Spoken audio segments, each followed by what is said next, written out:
Philippines பக்கத்தில் Pacific ஓஷனில் கிட்டத்தட்ட 40,000 அடி ஆழம் இருக்கு. அங்கே போகணும்னு ஆசை இருக்கு. விசித்திரமா இருக்கு. ஆமாம். பேரிங் ஸ்டேட் வழியாக, பேரிங் ஸ்டேட் எப்படின்னாக்கா அலாஸ்காவும் இந்த சைபீரியாவும் சேர்ற இடம். அது அந்த வழியாக ஆர்டிக் ஓஷனில் ஐஸ்லாண்டுக்கு வரணும்னு ஆசை இருக்கு. முடியுமா? தண்ணிக்கடியில் ஐஸ். சவுத்து போல நடந்து போகணும்னு நடந்து போயாச்சு. ஹில்லாரி நடந்து போயிட்டா, 2 தடவை போயிட்டான்.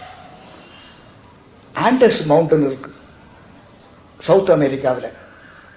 4000 மைல், நாட் கேஎம் நீட்டம். அது உலகத்திலேயே லாங்கஸ்ட் மவுண்டன் அதுதான். அது மேலே அப்படி நடந்து போகணும், இல்லைன்னா ஏரோப்ளைன்லையாவது போகணும்னு ஆசை. இப்போ லேட்டஸ்ட்டாக இன்னொரு ஆசை இருக்கு.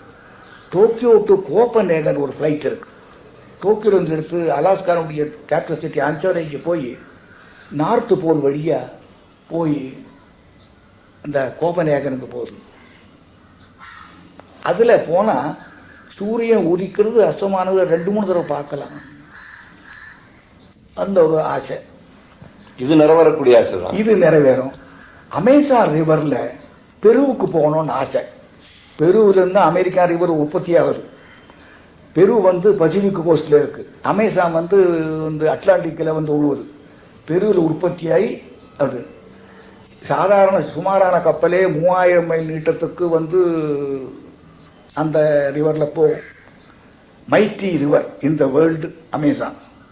அதாவது அதுக்கு என்ன சொல்கிறாங்கன்னாக்கா, அமேசானில் போகிற தண்ணி அதுக்கு பிறகு வந்த ஒரு 14 ரிவரை கணக்கு வச்சா அதோட ஜாஸ்தியாக போகுதுன்னு.